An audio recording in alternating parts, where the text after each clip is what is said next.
Assalamualaikum warahmatullahi wabarakatuh. Bapak Ibu yang saya hormati, eh, saya Indra Nasikin dari Surabaya, izinkan untuk menyampaikan tutorial cara mengoperasikan MLS sertifikasi GPAI. Setidaknya ini akan membantu saya sendiri dan siapapun yang berkepentingan. Jadi yang pertama untuk login di LMS ini, kita awali dengan memasukkan nomor akun yang sudah disiapkan oleh pusat atau sistem. Kita masukkan passwordnya. Kalau password standar itu 1, 2, 3, 4, 5, 6. Kecuali sudah dirubah oleh pemiliknya. Kemudian kita login seperti ini. Nah, tampilannya seperti ini Bapak Ibu.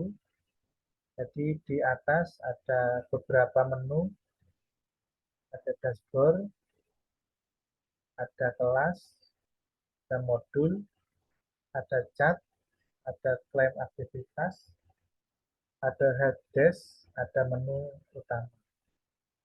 Nanti dari masing-masing fitur itu, mari kita lihat apa isinya. Kita awali dari kelas.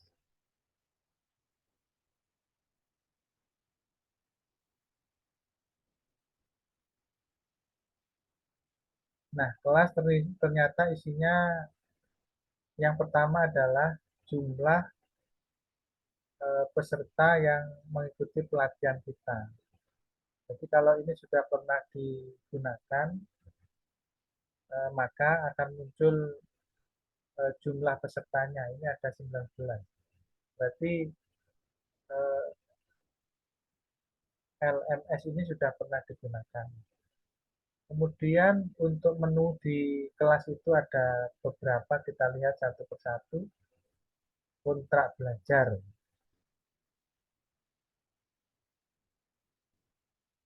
Nah, kontrak belajar itu berisi, kita lihat, dengan cara mengklik kontak belajar atau kontak kuliah.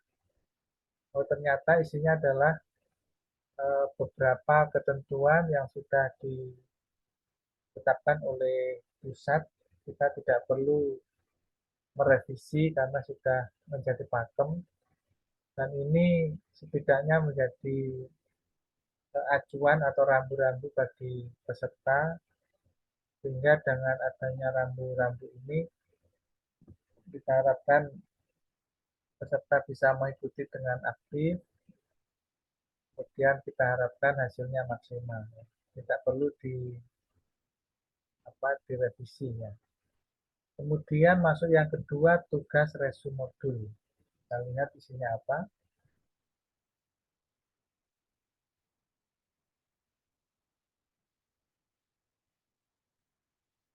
Nah, isinya adalah tugas-tugas yang sudah di-upload atau disetorkan oleh peserta. Ini terbaca ya. Jadi misalkan sesi 1 moderasi beragama, pesertanya 20, yang sudah menyelesaikan tugas 20. Kalau yang 19-20 itu artinya pesertanya 20, yang sudah mengerjakan 19.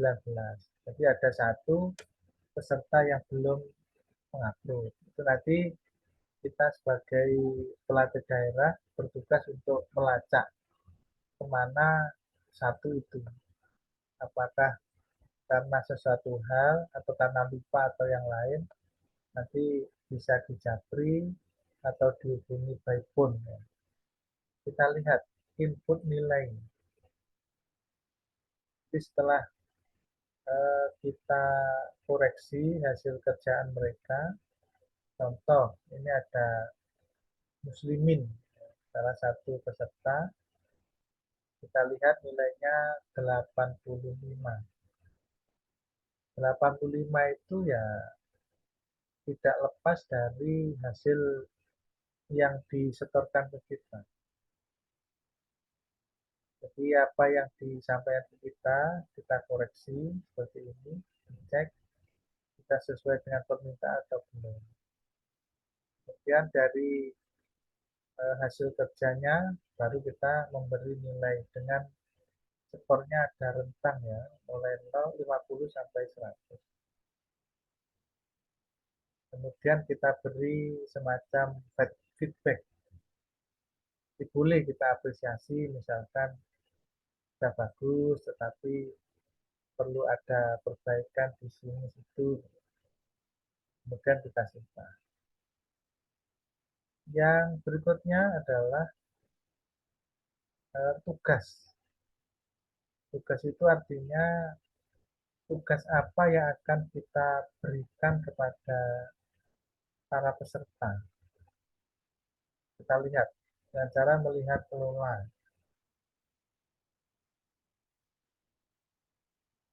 Kemudian kalau ingin menambahkan tugas ya tambah tugas.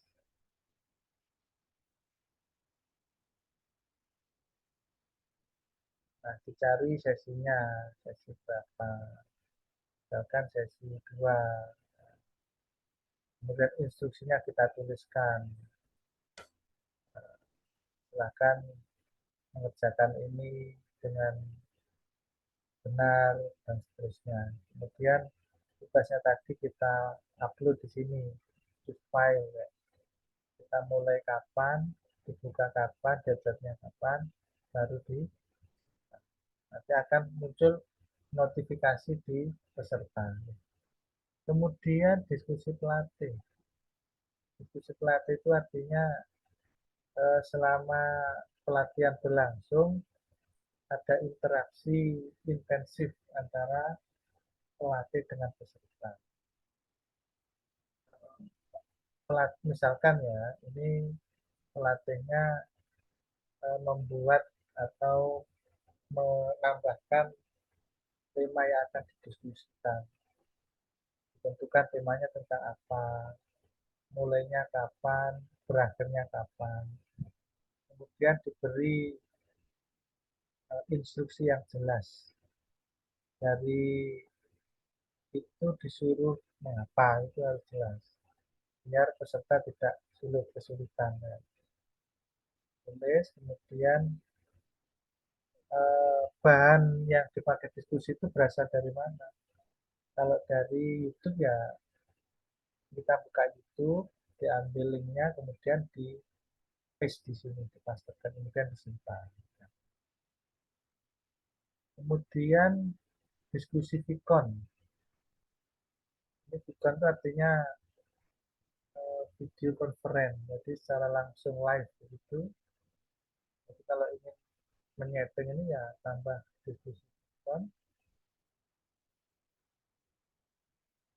Kemudian ditentukan materinya apa, misalkan moderasi beragama, kelasnya ditentukan, pilih modul, misalkan SD sampai SMA, tanggal mulai, tanggal akhiri, selesainya kapan, jenis provider itu fasilitas yang dipakai apa, bisa Jitsi Meet, bisa Zoom Meet, bisa Google Meet, tergantung yang sekiranya memudahkan kita dan peserta. Kemudian kita simpan. Ada materi tambahan, fasilitas. Kemudian yang berikutnya ada modul. Modul itu berisi tentang apa ya, contoh ya.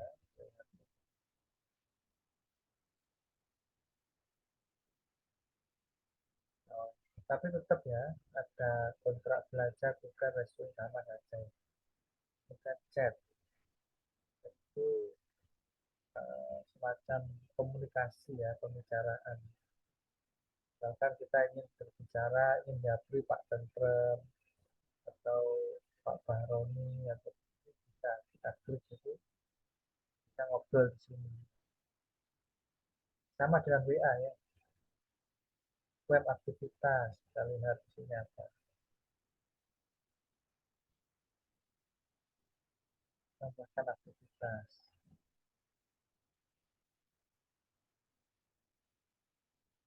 Pilih modul, dan kelas, tanggal, aktivitas, durasi, dan seterusnya ya. Jadi secara umum seperti itu menu-menu atau fitur yang ada di LMS sebagai pelaku. Saya rasa itu. Terima kasih atas perhatiannya. Semoga bermanfaat. Tetap semangat mengikuti pelatihan. Semoga akan meningkatkan kompetensi kita sebagai GPAI hingga menjadi guru-guru yang profesional. Terima kasih. Assalamualaikum warahmatullahi wabarakatuh.